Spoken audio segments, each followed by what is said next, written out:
The category is Evening Glam. Hello, Provelas! Mabuhay! This is Gaisel Ortega, ang vlogger na prangka at hindi itchusera gaya ng iba. Kamusta po kayong lahat? Good morning, good morning, good morning! Diba? Ngayon ilalabas ko na nga ang aking top 15. Top 15? Top 15 dito sa Evening Glam ng Miss Universe Philippines 2026 kung sino nga ba ang kabog at kung sino nga ba ang ligwak. Actually, a little bit of disappointment doon sa mga evening gown ng mga girls kasi parang nakita ko na lahat, halos, hindi naman lahat. Parang wala akong nakitang bago, walang something new.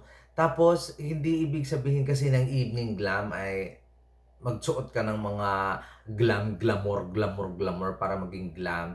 Uh, para sa akin, yung simplest way na maging glam ka sa itsura mo, bumagay kay sa itsura mo, sa pose mo, yung gown sa itsura mo, sa pose mo, that's I called glam. Hindi yung kailangan yung gown mo lang yung glam, yung iba, oh my gosh. Basta, hindi ako nag-glamour sa mga gowns nila. Top 15 lang yung nakuha ako ng bonggang-buka. Paka-arte. Akala mo naman, stylist ka be. Charot lang. Pero, syempre, bago akong gising, di ba? But, nandito pa rin ang aking evening glam, top 15. Kay, sila lang yung napili ko. Kay, hindi ko talaga bet yung ibang mga eksena ng mga girls ng bonggang-bongga. Ang dami-dami mga eksena sa mga damit. Pero magaganda, tapos napapantayan naman yung beauty nila, mga ganon. Pero may ibang maganda lang na yung gown, tapos wala naman eksena yung mga wala naman eksena doon sa post ng mga girls. So ito na nga, bongga-bongga. Number 15 sa aking listahan, Batangas. Si Batangas na may gold gown na maganda kung i-execute niya siguro ng bonggong-bongga yon. Nagandahan din naman ako, kaya lang masyado lang kasing makapal ang kanyang ano ba tawag dito? Ang kanyang kapa. Cape ng bonggang-bongga. To the point na nalukob na ang kanyang kagandahan doon sa kapal ng kanyang cape ng kanyang gown. Nakakaloka. Number 14 sa aking listahan, Sultan Kudarat, Jen Rose Javier. Nakakaloka kasi alam mo guys, ang ganda ng gown niya, 'di ba? Pero syempre parang over din naman yung eksena ng gown. Pero ang napansin ko, hindi pantay yung dibdib, hindi maganda yung pagkagawa. Hindi talaga pantay. Charot. Ano ba? Ano ba? Blind item to Charot. Charot lang, hindi. Yung kasi, yung post niya, yung dibdib may something, di ba, ng bongga. Charot lang, nakakaloka. Pero ang ganda ng yellow gown ni Sultan Kudarat, kabog, di ba? Pero na-distract talaga ako dun sa padibdib ni ate mo, girl. Kaya ayun lang. So, number 30 na nga tayo kung ano-ano pinagsasabi ko. Bad ka, Gazel. Bad ka, bad. Number 30 sa aking listahan, Quezon Province. Ang ganda ng blue gown, lalo na pag nakaharap. Pero, itatop 5 ko talaga to kung sakaling yung akala ko ganyan lang mismo. Pero nung pinakita ko doon kasi sa video yung nakatagilid siya. Hindi masyadong bongga pag nakatagilid, pero pag nakaharap, amazing. That's why kinabog at pasok na pasok si Quezon Province sa akin at number 13. Hindi ako makamove on to kay Sultan Kudarat. Next, number 12 sa aking listahan. Cebu Province, Nicole Borromeo sa kanyang blue gown. Actually, kaya mababa sila kasi hindi ko bet yung blue sa glam. I really don't to. Ako lang siguro to. Wala lang akong taste, di ba? Pero nilagay ko lang sa number 12 si Nicole Borromeo, Cebu Province. Kasi hindi ko naman talaga bet yung gown niya. Totoo lang. Hindi ko alam. Maganda lang yung mukha, maganda yung eksena, pero yung gown, di ko bet. I'm so sorry, pero ganun yung nararamdaman ko nung una kong nakita yung gown. Parang hindi naman glam, sabi ko. Pero kabog ang eksena ni Nicole Bromeo. Mabuti na lang si Nicole Bromeo nagsuot ang gown na yan. Charot lang. Charot lang. Yes, number 11 sa aking listahan, Albay. Same din ng vibe ko kay Albay at saka kay Nicole Bromeo. Kaya lang, mas gusto ko yung gown naman ng very very light, ni pink gown na to ni Albay kaysa kay Nicole Bromeo. Kung hindi dahil sa pagmumukha ni Albay, hindi maging maganda yung gown. Nakakaloka. But sige na nga, number 11 pa rin. Kabog pa rin naman sa, at pasok pa rin naman sa banga at number 11. Ito na ang aking top 10. Number 10 sa aking listahan, ito rin. Parehas lang talaga yung vibe nila. Iloilo. Iloilo City. Siya yung naka-blue gown. Parang, nung nakita ko kay Nicole, nung nakita ko kay Albay, sa Ilo, nung bago, parang nakita ko na to something else. Sa dami ko ba namang nakita natin yung mga evening gown sa mga international pageant. Parang nakita mo na lahat. O, di ba? Ng bonggang-bongga. That's why number 10 lang sa akin si Iloilo. Pero kabog, amazing yung face, amazing talaga yung mga challenges. Si Iloilo kumakabog talaga ng bonggang-bongga.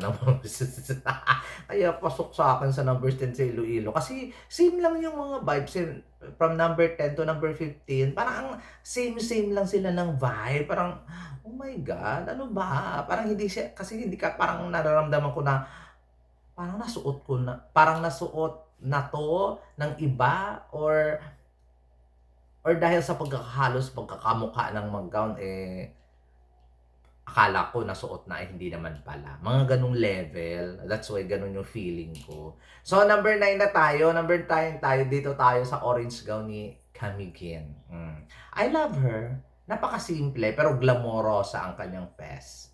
Amazing. Ayun sana, 'di ba? Yung simplihan lang yung gown pero glamour ang eksena mo kasi nga dahil sa aura mo, dahil sa amazing face value mo at saka amazing poses mo, 'di ba? Yun yung nakaka-glam sa akin. Hindi lang yung gown lang yung glam tapos yung mukha mo hindi. Yung iba naman glam yung mukha pero yung gown hindi. Parang ang hirap siya pagsunod-sunurin kung sino ba talaga ang top. Number 8 sa aking listahan. Nako, gusto ko to. Glamour na glamour. Negros Occidental. Naka-black and white siya. Di ba? Amazing. Pero siguro kung evening gown to at saka irarampa niya, parang hindi ko siya bet. Pero dahil sa pictorial lang naman to, ang ganda ng gown sa kanya. Kakaloka. May lakad kaya ni ating girl ang gown na ito. Charot lang. Wala lang, feel ko lang, nagandahan lang talaga ako sa eksena at saka dahil black and white ang kanyang kulay, kaya nakaka-glam siya tingnan, kaya nakaka-evening glam. Ganon. Hindi yung makulay ang buhay mo, parang naging glam yung makuha. Para sa akin kasi parang white and black lang talaga yung nakaka-glamorosa tingnan. Glam na glam ang ano. Feeling ko lang. Ako lang to. Huwag kayong nangingialam. Feeling ko white and black lang talaga ang mag-shine sa evening glam na ito. That's why number 8 na kan si Negros Occidental. Number 7, another black and white gown. Tacloban. I love it. Si Jacqueline Gulrahani. Number 7 ko siyang ganda ng gown, ang ganda ng pose, ang ganda ng eksena. Pero hindi ko siya bet para sa inirarampa. Pero dahil sa pose niya na eksena at saka beautiful ang face, yung number 7 ko si Tacloban City. So wala kayong pakialam. Kanya-kanyang trick pa rin to. Next, number 6, aking listahan, Cebu City. Grabe. I love Cebu City. Why? Gown ba to? Yun na nga. Gusto ko siya na, ang ganda ng eksena niya. Glamorosang glamorosa. Kaya lang parang hindi naman gown. Parang ang iksi-iksi. Tapos ang dami lang emblem. Alam mo, pang top 5 sana to or top 1 kung gown lang to. Hindi siya gown, ang iksi kasi. Tapos walang masyadong, wala lang, hindi ko, pero I love it. Super glam talaga dito si April Smith. I love her. Ang ganda-ganda. That's why pasok talaga siya sa akin sa number 6 kasi deserve naman ang ate mo, girl, ng bonggang-bongga. Ito na ang aking top 5. Alam nyo guys, mag-disagree man kayo sa akin, pero yung top 5 ko, pinili ko yung pinakasimpleng gown. Pinakasimple yet elegant and glam. Ganon. Hindi ko, wala akong binili na gown ng mga kung ano-anong mga tumutusok dito, mga ganyan, mga pa-cover pa dito. Kung ano-anong mga nakalambitin dito. Ayoko. Kaya ito talaga ang top 5 ko. Number 5. Nasaan na ba yung number 5? Ayun, number 5 sa aking listahan. Laguna. Hindi ko alam kung silver ba or blue, something blue-gray nga ang kanyang ang kanyang gown. But number 5 ko talaga si Laguna. I love it. Ang simple. Simplicity is beauty. Simplicity is glam. Simplicity is amazing. That's why pasok sa number 5 ko, Laguna, Isabel Prats. O, diba? Ang ano lang niya, tapos may part doon na umiikot siya. I love it. I love it. I love it. Gusto ko ang simple-simple lang pero glamorosa katingnan. Di ba? Hindi ko gaya na yung mukhang anong kinagkakabit-kabit sa gown. Tapos, nakakaloka kayo. Nakakaloka talaga kayo. O, diba? So, number 4 sa aking listahan, Pampanga. O, diba? Simple lang. Simple lang mo sa ating mong girl. Inaurahan. Inaurahan nila ng bonggang-bongga. Eh di kabog. Mga ganun lang sana. Nakakaglamorosa. Parang metallic kinemerut. Ano bang kulay yan? Basta I love it. I love it. Pampanga.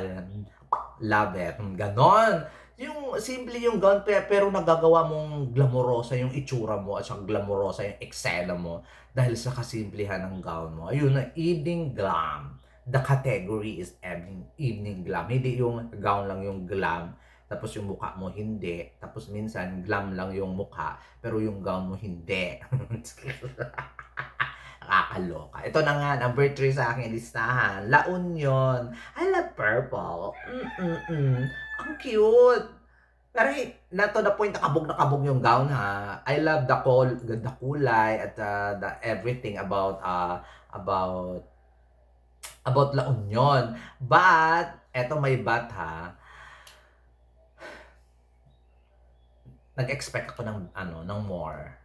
Pero dahil yung team niya sa last year, parang wala na akong i-expect. Nakakaloka. Mukhang kulang na lang ng butas, umaatisa na siya. Promise. Gusto ko yung simplicity, but nag-expect talaga ako ng more. That's why nilagay ko lang siya sa number 3. Hindi niya kakabugin yung top 2 ko. Nakakaloka. Ganon yung level. Ang layo ng agwat ng top 2 ko dito sa number 3 ko. Nakakaloka. Eto na, ang number 2, alam mo, nagbato-bato-pick pa ako sa sarili ko nito, sa kaliwa at kanan. Bato-bato-pick, sino bang number 1? O, diba? Mahirap magdesisyon pag kaliwa at kanan kung anong gagawin sa bato-bato-pick, diba? Parang tanga, boba eh. Hindi makapag-desisyon kung sino ba talaga ang number 1, black ba or white? Black or white? Black or white? Oh, alam nyo na kung sino. Pero, nagtagumpay talaga yung isa. Number 2 sa aking listahan, Baguio. Oh, diba? Roxy Bayes, nakakaloka. I love it. Ay, kita mo naman, shine bright like a diamond. Napakasimple ng gown, pero puryo gobo. That's what glam at white. Diba? Yan yung sinasabi na glamorosa ka kahit hindi mo na kailangan mga kinebular kung anong nakasabit-sabit o kung anong katagal nakalagay dyan. Oh my gosh, that is glam at white. Roxy Bayes at Baguio. At syempre, may number 1 sa aking eksena. Number 1, hindi ko niya akala to na mga Little Miss Philippines ang mag-number 1 sa akin listahan sa evening glam. Number 1, Taguig, Bella Ismael. Ay, puryo gobo. Nung nakita ko yung gown niya, ay, pumasok agad sa utak ko, uy, number 1 ko to. Matutuwa na ito si Jeff. Pero puryo gobo naman talaga sa kanyang black kinemerut gown. Ay, grabe. Simplicity is black.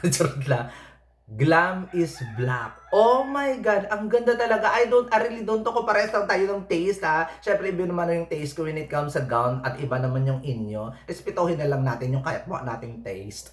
Pero si Bella Ismael talagang nagbigay sa akin ng tunay na evening glam at black. Evening glam at white naman si Roxy Bayes. Oh my my goodness. Sila talagang nagbato-batupik talaga yung kaliwat kanan ko dito kung sino ba talaga, white or black or white, black or white. Pero nagtagumpay sa akin this time, ang black. Ayan o, may black sa wall ko. Charot lang. Hindi pala ninyo nakikita kasi naka-green screen. Charot lang. Ayan, yan ang aking number 1, Bella Ismaela. Hindi ko inaakala sa mga bonggang-bongga. So, ayun. So, pasibol na siya ng pasibol at paangat na siya ng paangat ng bonggang-bongga si Miss Bella Ismael. Kaya good luck na lang sa ibang mga girls na mga paimburnal ang mga sinusuot. Alam nyo na kung sino kayo. Huwag kayong magpanggap na hindi nyo kilala yung sarili nyo. Charot! Charot lang. There you go, guys. Maraming salamat. This has been Gazel Ortega. Comment down below yung violet reaction, mga views and opinion ko views and opinions niyo regarding doon sa evening glam. It's so called evening glam, or the category is evening glam ng Miss Universe Philippines 2026. Mwah, mwah, mwah. Bye.